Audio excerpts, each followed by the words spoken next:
let me tell you about my morning today, as I was getting ready for this talk.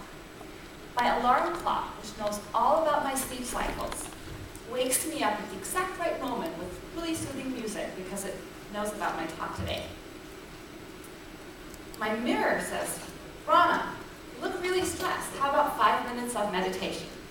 So I put on my smart tank top. It's got a heart rate and a breathing sensor in it. And it coaches me through these great meditation exercises.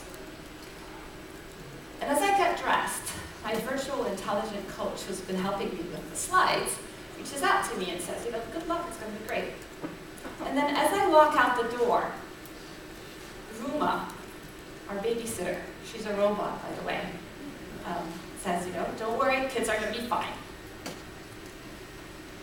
Great morning, right? Well, it's not quite how my morning went. But I want to show you today that it's not all that far-fetched either.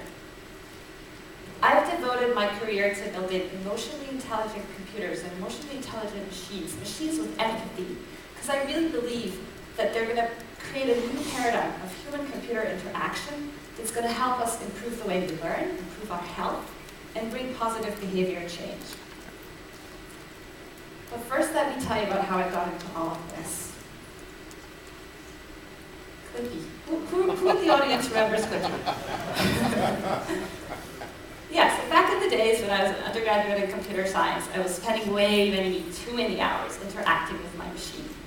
And often I'd be working on these really, stressful projects with very tight deadlines. And then all of a sudden, Clippy would pop up, it would do its little twirl and dance, remember that? And it would ask me if I wanted to write a letter. Well, guess what? I didn't. And the problem is, Clippy didn't understand me, and this machine that I was spending hours and hours interacting with was completely oblivious to my emotions. As humans, our emotions influence every aspect of our lives. From who we connect with, these are my two kids a few years ago, to how we learn, to our memories and our passions. I'm Egyptian, and this is a picture from the Egyptian Revolution. And this is, there's a lot of passion there, as I'm sure you can imagine. So emotions are an inseparable part of who we are. Unless you're this guy. And they're a crucial aspect of human intelligence. In fact, there's been years and years of research showing that people who have higher emotional intelligence, higher EQs, tend to be more successful in their lives. As leaders, they're more likable and persuasive. And they tend to have better relationships with people around them. They are healthier and they generally live longer. So what about machines? How many people have seen the Her movie? Okay, so I'm going to play a short clip from that movie. Sit down and relax and watch.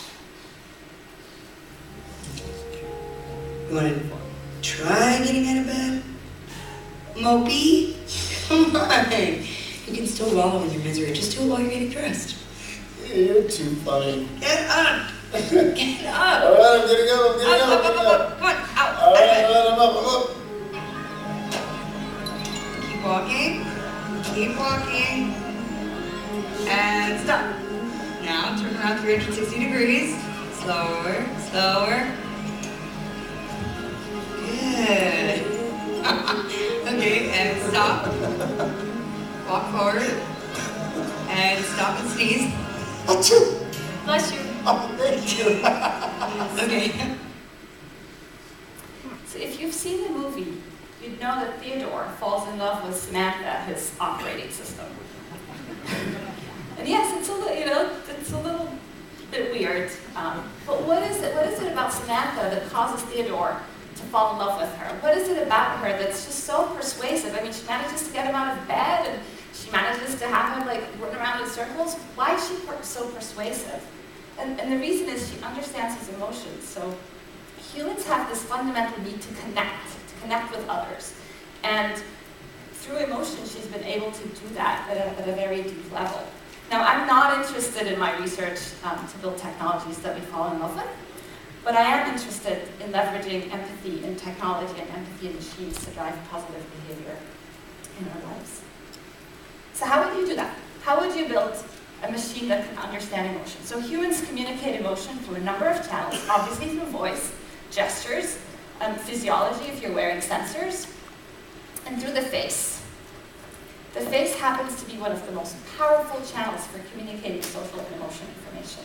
We have 43 facial muscles that drive over tens of thousands of expressions, everything from happiness and surprise to interest and disgust and contempt. And so what we've done over the years is we've developed technology that tracks your facial expressions using any camera. And cameras are becoming ubiquitous, of course.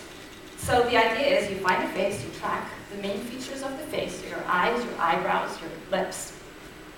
And then leveraging a ton of data, so there's a data theme here too, you're able to leverage computer vision and machine learning to map the texture changes on the face, like the wrinkles around your eyebrows, the presence of the teeth, to an emotional state like happiness or interest or confusion or contempt. So a lot of my research has been about improving human-computer interaction, but I also am very interested in how we can use this technology to fundamentally improve human-to-human communication. And one area that I'm really passionate about is autism. So autistic kids and individuals on the autism spectrum find it really hard to read and